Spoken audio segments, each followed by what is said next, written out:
Hi friends, welcome to unboxing Kannada. Family ಜೊತೆ ಬಂದ್ಬಿಟ್ಟು ಒಂದು ವ್ಲಾಗ್ ಮಾಡಬೇಕು ಅಂತ ತುಂಬ ಟೈಮಿಂದ ಪ್ಲ್ಯಾನ್ ಮಾಡ್ತಾ ಇದ್ದೆ. ಬಟ್ ಯಾವುದಾದ್ರೂ ಒಂದೊಂದು ರೀಸನ್ಗೆ ಇದು ಪೆಂಡಿಂಗ್ ಆಗ್ತಾ ಇತ್ತು.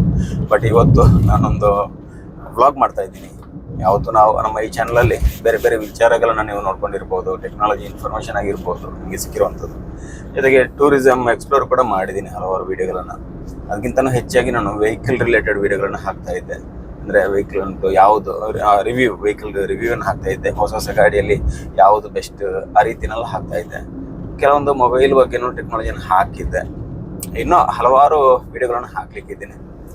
ಇವತ್ತು ನಾನೊಂದು ವ್ಲಾಗ್ ಮಾಡ್ತಾ ಇದ್ದೀನಿ. ಡೈಲಿ ವ್ಲಾಗ್ ಅಂತ ಏನು ಹೇಳ್ತಾರೆ, ಡೈಲಿ ವ್ಲಾಗ್ ಮಾಡಬೇಕಂತ ಪ್ಲ್ಯಾನ್ ಇತ್ತು. ಬಟ್ ಪ್ಲ್ಯಾನ್ ಮಾಡ್ತಾ ಇರ್ತೀವಿ, ಒಂಥರ ಆಲಸ್ಯ ಅಂತ ಇರುತ್ತಲ್ಲ, ಹೋಗೋಕ್ಕೆ ನಾವು ಎಲ್ಲೆಲ್ಲೋ ಹೋಗ್ತೀವಿ. ಆದರೆ ವ್ಲಾಗ್ ಮಾಡೋದು ಅಂತ ಹೇಳಿದ್ರೆ ಅದೊಂಥರ ಬೋರ್ ಅಂತ ಅನಿಸುತ್ತೆ. ಅದನ್ನು ನೋಡ್ತಾರೋ ಇಲ್ವೋ ಅಂತ ಹೇಳುವಂತಹ ಒಂದು ಇದು. ಬಟ್ 2026ರಲ್ಲಿ ನಾವಿನ್ನು ಈ ಹಿಂದೆ ಹೇಗಿದ್ವೋ ಅದನ್ನೇ ಕಂಟಿನ್ಯೂ ಮಾಡ್ತಾ ಹೋಗೋದಕ್ಕಿಂತ ಸ್ವಲ್ಪ ಚೇಂಜಸ್ ಇರಲಿ.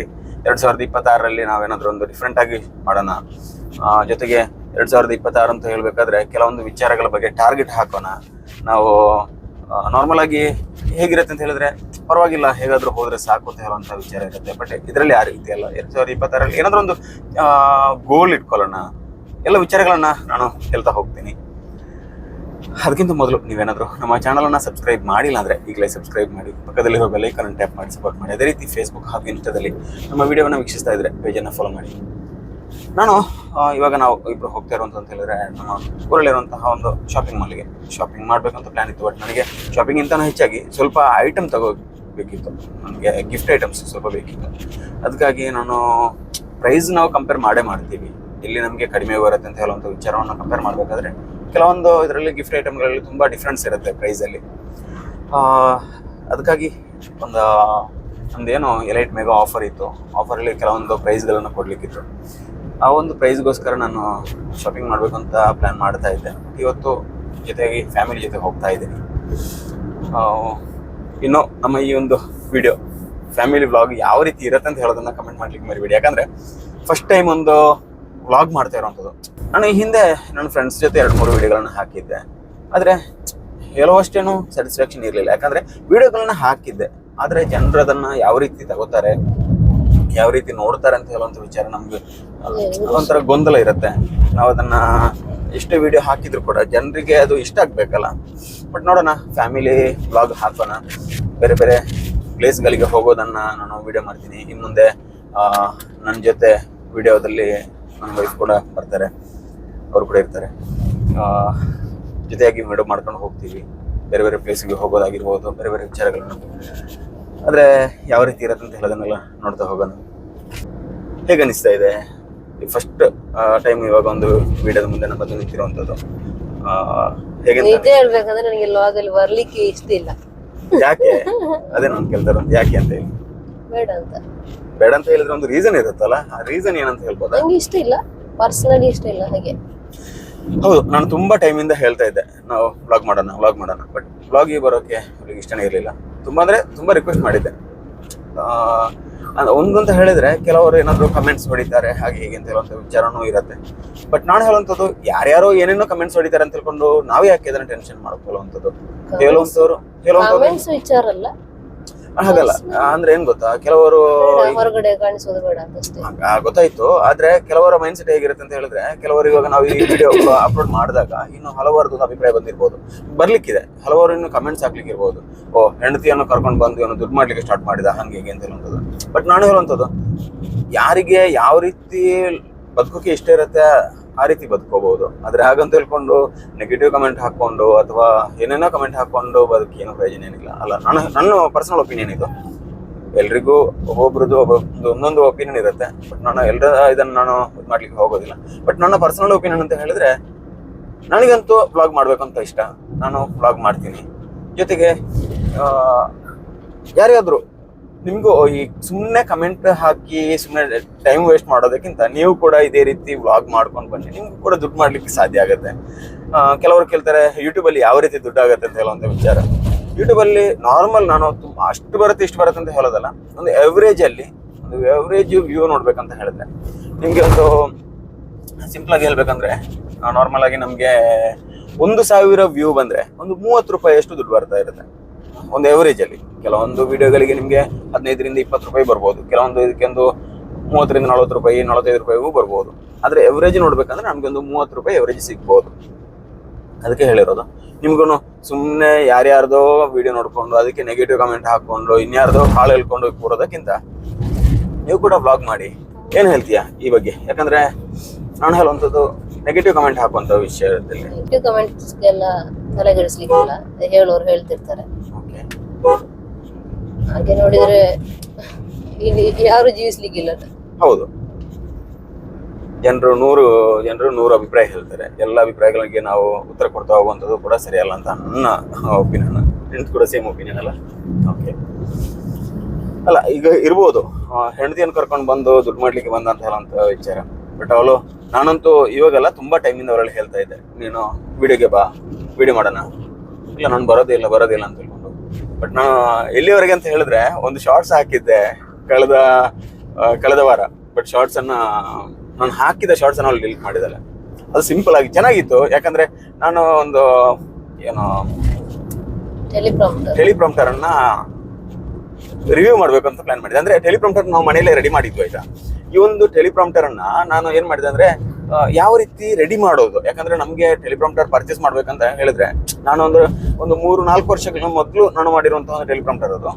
ಅದನ್ನ ನಾವು ರೆಡಿ ಮಾಡ್ಬೇಕು, ಆವಾಗ ಪರ್ಚೇಸ್ ಮಾಡ್ಬೇಕು ಅಂತ ಹೇಳಿದ್ರೆ ಅವಾಗ 9,000 ರೂಪಾಯಿ ಪ್ರೈಸ್ ಇತ್ತು ಮಿನಿಮಮ್. ಅಂದ್ರೆ ಇವಾಗ ಅದಕ್ಕೆ ಒಂದು 6,500 ರೂಪಾಯಿ ಅಷ್ಟು ರೇಟ್ ಇದೆ ಟೆಲಿಪ್ರಾಂಪ್ಟರ್ಗೆ. ಟೆಲಿಪ್ರಾಂಪ್ಟರ್ ಅಂತ ಹೇಳಿದ್ರೆ ಹಲವು ರೀತಿಯಲ್ಲಿ ವ್ಯಾಖ್ಯಾನ ಮಾಡ್ತಾರೆ. ಬಟ್ ನಾನು ಹೇಳುವಂತ ಟೆಲಿಪ್ರಾಂಪ್ಟರ್ ಅಂತ ಹೇಳಿದ್ರೆ ಈ ನ್ಯೂಸ್ ರೀಡಿಂಗ್ ಮಾಡ್ತಾರೆ, ಕಂಟೆಂಟ್ ಕ್ರಿಯೇಟರ್ಸ್ ಎಲ್ಲ ಯೂಸ್ ಮಾಡುವಂಥದ್ದು. ಅದನ್ನ ಎಲ್ರಿಗೂ ಅದು ಯೂಸ್ ಆಗೋದಿಲ್ಲ, ಕೆಲವರಿಗೆ ಯೂಸ್ ಆಗುವಂಥದ್ದು ಇರುತ್ತೆ. ಯೂಸ್ ಮಾಡುವಂಥವ್ರು ಅದನ್ನ ಪರ್ಚೇಸ್ ಮಾಡೋದು ತುಂಬಾ ಹೆವಿ ಅಂತ ಅನಿಸ್ತಲ್ಲ, ಅದಕ್ಕಾಗಿ ನಾನು ಅದನ್ನ ರೆಡಿ ಮಾಡಿರುವಂಥದ್ದು. ನಮಗೆ ಸುಮಾರು ಒಂದು 500-600 ರೂಪಾಯಿ ಅಷ್ಟು ಅದಕ್ಕೆ ರೇಟ್ ನಿಂತಿರೋದು. ಮನೆಯಲ್ಲೇ ಈ ಫೋಟೋ ಫ್ರೇಮ್ ಅನ್ನ ಯೂಸ್ ಮಾಡಿಕೊಂಡು ಒಂದು ಟೆಲಿಪ್ರಾಂಪ್ಟರ್ ರೆಡಿ ಮಾಡಿರೋದು. ಅದನ್ನ ಯಾವ ರೀತಿ ರೆಡಿ ಮಾಡ್ಬೋದು ಅಂತ ಹೇಳೋದನ್ನ ನಾನು ಒಂದು ವಿಡಿಯೋ ಮಾಡಿದ್ದೆ, ಒಂದು ಶಾರ್ಟ್ಸ್ ಮಾಡಿದ್ದೆ. ಆ ಶಾರ್ಟ್ಸ್ ಅನ್ನ ನಾನು ಅಪ್ಲೋಡ್ ಮಾಡ್ತೀನಿ. ಬಟ್ ಅವಳು ಅದನ್ನ ಡಿಲೀಟ್ ಮಾಡಿದ್ದಾಳೆ. ನನ್ನಲ್ಲಿ ಇದೆ ಅದು. ನಾನು ಸಪ್ರೇಟ್ ಒಂದು ಫೈಲನ್ನ ತೆಗೆದಿಟ್ಟಿದ್ದೀನಿ. ಯಾಕಂದ್ರೆ ಇವತ್ತಲ್ಲ ಅಂದ್ರೆ ನಾಳೆ ಅದನ್ನ ಅವಳು ಡಿಲೀಟ್ ಮಾಡ್ತಾಳೆ ಅಂತ ಗೊತ್ತಿತ್ತು ನನ್ನ ಮೊಬೈಲಿಂದನು. ಅದಕ್ಕಾಗಿ ನಾನು ಅದನ್ನ ಬೇರೆ ಪ್ಲೇಸಲ್ಲಿ ಸೇವ್ ಮಾಡಿ ಇಟ್ಕೊಂಡಿದ್ದೀನಿ. ನಾನು ಹಾರ್ಡ್ ಡಿಸ್ಕಲ್ಲಿ ಹಾಕಿಟ್ಟಿದ್ದೀನಿ. ಅದು ಇವಾಗ ಗೊತ್ತಾಗಿರೋದು ಎಷ್ಟು ಹಾರ್ಡ್ ಡಿಸ್ಕಲ್ಲಿ ಇದೆ ಅಂತ ಹೇಳೋದು. ನಾನೇನ್ ಮಾಡಿದೆ ಅಂದ್ರೆ ಆ ಒಂದು ವಿಡಿಯೋನ ಸ್ಟಾರ್ಟಿಂಗ್ ಅಲ್ಲಿ ಒಳ್ಳೆ ಅದನ್ನ ಇಂಟ್ರೋ ತೆಗೆಸಿದ್ದೆ. ಯಾಕಂದ್ರೆ ಯಾವ ರೀತಿ ಟೆಲಿಪ್ರಾಂಪ್ಟರ್ನ ರೆಡಿ ಮಾಡೋದು ಅಂತ ಹೇಳುವಂತ ವಿಚಾರದಲ್ಲಿ ಅವಳು ಮಾಡೋದೇ ಇಲ್ಲ ಅಂತ ಹೇಳಿದ್ರು. ನಾನು ಹೇಳಿದೆ, ಇಲ್ಲ ನೀನು ಯಾವ ರೀತಿ ಜನರಲ್ಲಿ ಎಕ್ಸ್ಪ್ರೆಷನ್ ಯಾವ ರೀತಿ ಇರುತ್ತೆ ನಿಂದು, ಅದನ್ನ ಎಕ್ಸ್ಪ್ಲೇನ್ ಮಾಡೋಕೆ ನಿನಗೆ ಬರುತ್ತಾ ಅಂತ ಹೇಳುವಂಥದ್ದನ್ನ ಟೆಸ್ಟ್ ಮಾಡ್ತೀನಿ ಅಂತ ಹೇಳ್ಕೊಂಡು ನಾನು ಮಾಡಿಸಿರೋದು. ಎಲ್ಲ ಮಾಡಿದ್ಲು ಎಲ್ಲ ರೆಡಿ ಆಯ್ತು. ಒಂದು 3-4 ಟೇಕಲ್ಲಿ ಅಂತೂ ಪರ್ಫೆಕ್ಟ್ ಆಗಿತ್ತು. ನಾನು ಅದನ್ನ ಎಡಿಟ್ ಕೂಡ ಮಾಡ್ಕೊಂಡು ಅಪ್ಲೋಡ್ ಮಾಡಿದೆ. ಅಂದ್ರೆ ಅರ್ಧ ಅವಳು ಮಾಡಿರೋದು ಮತ್ತೆ ಅರ್ಧ ನಾನು ಅದನ್ನ ಎಕ್ಸ್ಪ್ಲೇನ್ ಮಾಡ್ಕೊಂಡು ಅಪ್ಲೋಡ್ ಮಾಡಿದ್ದೆ. ಅದನ್ನ ಡಿಲೀಟ್ ಮಾಡಿದ್ಲು.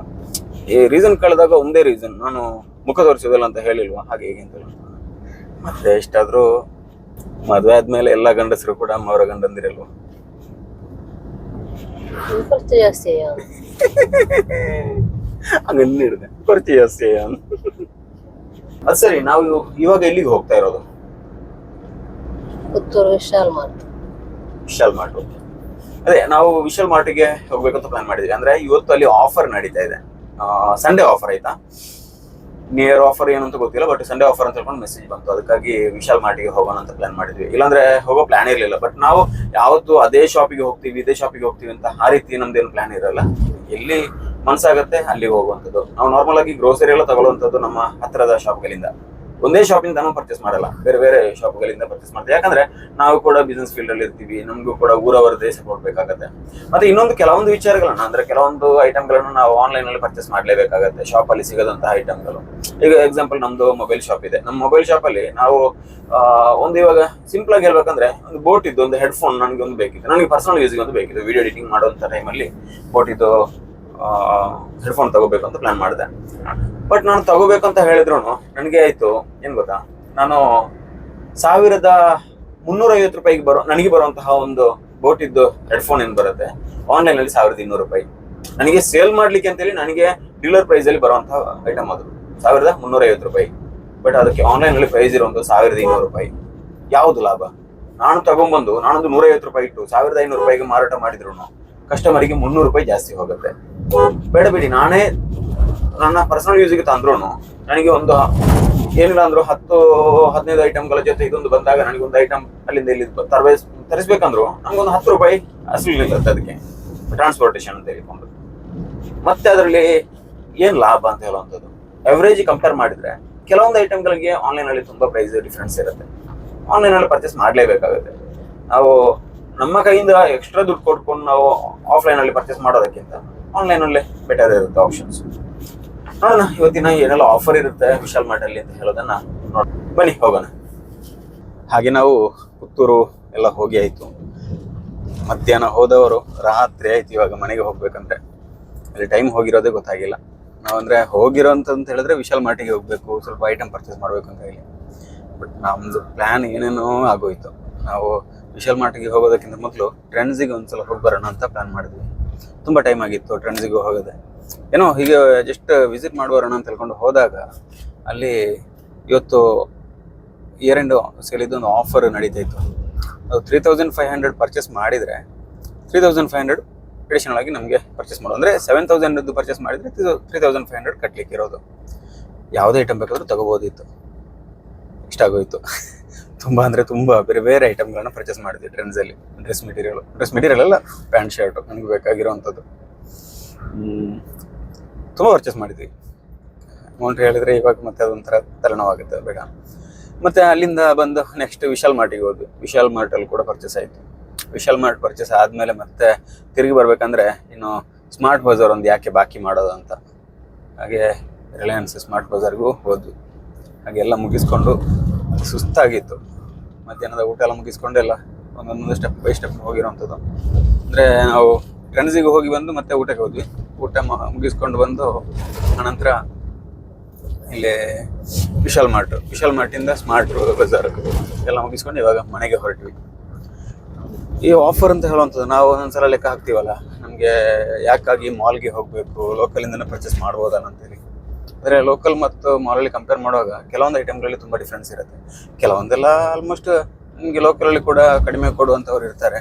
ಆದರೆ ನಾವು ಎಲ್ಲದಕ್ಕೂ ದೊಡ್ಡ ದೊಡ್ಡ ಮಾಲ್ಗಳಿಗೆ ಹೋಗುವಂಥದ್ದು ಸರಿಯಲ್ಲ. ಯಾಕಂದರೆ ಮಾಲ್ನವರು ನಮಗೆ ಎಲ್ಲದರಲ್ಲೂ ಸಪೋರ್ಟ್ ಮಾಡ್ತಾರೆ ಅಂತ ಅಲ್ಲ, ನಾರ್ಮಲ್ ಆಗಿ ನಮಗೆ ಊರವರೇ ಬೇಕಾಗಿರುವಂಥದ್ದು. ಏನೇ ಬಿಸ್ನೆಸ್ ಮಾಡಬೇಕಾದ್ರೂ ನಮಗೆ ಊರಲ್ಲೂ ಕೂಡ ಬೇಕಾಗತ್ತೆ. ಇಷ್ಟೇನೋ ಸ್ವಲ್ಪ ಪರ್ಚೇಸ್ಗೆ ಅಂತೇಳಿ ಔಟ್ಸೈಡ್ ಹೋಗಿರೋವಂಥದ್ದು ಕೆಲವೊಂದು ಸಲ ನಮಗೆ ಪರ್ಚೇಸ್ ಮಾಡಲೇಬೇಕಾಗತ್ತೆ ಅಂತ ಅನಿವಾರ್ಯ ಸಿಚುವೇಶನ್ ಕೂಡ ಸಿಗತ್ತೆ. ಏನೇ ಆಗಲಿ ಅಂತೂ ಪುತ್ತೂರು ಹೋಗಾಯಿತು, ಎಲ್ಲ ತಿರುಗಾಡ್ಕೊಂಡು ಬಂದಾಯಿತು.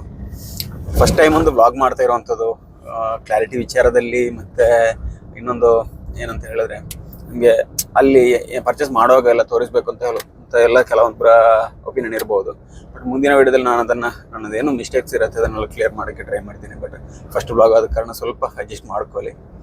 ಈ ವಿಡಿಯೋ ಇಷ್ಟ ಆಗಿದ್ರೆ ಲೈಕ್ ಮಾಡಿ ಆಯಿತಾ. ಏನಾದರೂ ನಿಮಗೆ ಈ ಬಗ್ಗೆ ಸಜೆಷನ್ ಏನಾದರೂ ಇದ್ದರೆ ಕಮೆಂಟ್ ಮಾಡಲಿಕ್ಕೆ ಮರಿಬೇಡಿ. ಯಾಕಂದರೆ ಕೆಲವೊಂದು ತಪ್ಪು ಅಂತ ಬಂದೇ ಬರುತ್ತೆ. ಹಾಗಂತ ಹೇಳ್ಕೊಂಡು ನೆಗೆಟಿವ್ ಕಮೆಂಟಲ್ಲಿ ತುಂಬ ಹೇಳ್ಕೊಂಡು ಹೋಗಬೇಡಿ ಅಂತ ಹೇಳುವಂಥ ಒಂದು ರಿಕ್ವೆಸ್ಟ್ ಕೂಡ ನಂದು. ಏನೇ ಆಗಲಿ 2026ರಲ್ಲಿ ಒಂದು ಹೊಸ ಗುರಿ ಇಟ್ಕೊಳ್ಳೋಣ. ಎಲ್ಲರೂ ನೆಮ್ಮದಿಯ ಒಂದು ಶಾಂತ ರೀತಿಯ ಒಂದು ಜೀವನವನ್ನು ನಡೆಸೋಣ ಅಂತ ಹೇಳುವಂಥ ಒಂದು ನುಡಿ ಅಂತ ಹೇಳ್ತೀವಲ್ಲ, ನುಡಿಯನ್ನು ಹೇಳ್ತಾ ಈ ವಿಡಿಯೋ ಇಷ್ಟ ಆಗಿದ್ರೆ ಲೈಕ್ ಮಾಡಿ. ನಮ್ಮ ಚಾನಲನ್ನು ಸಬ್ಸ್ಕ್ರೈಬ್ ಮಾಡಿಲ್ಲ ಅಂದರೆ ಈಗಲೇ ಸಬ್ಸ್ಕ್ರೈಬ್ ಮಾಡಿ. ಮುಂದಿನ ದಿನಗಳಲ್ಲಿ ನಾನು ಬೇರೆ ಬೇರೆ ಟೆಕ್ನಾಲಜಿ, ಟೂರಿಸಮ್, ಅದೇ ರೀತಿ ಅಡುಗೆ ಮಾಹಿತಿ, ದೈನಂದಿನ ವ್ಲಾಗ್ ಜೊತೆಗೆ ನಿಮ್ಮ ಮುಂದೆ ಬರಲಿಕ್ಕಿದ್ದೇನೆ. ಎಲ್ಲದಕ್ಕೂ ನಿಮ್ಮ ಸಪೋರ್ಟ್ ಇದೇ ರೀತಿ ಇರಲಿ ಅಂತ ಹೇಳ್ತಾ ಮುಂದಿನ ವಿಡಿಯೋದೊಂದಿಗೆ ಮತ್ತೆ ಭೇಟಿಯಾಗೋಣ.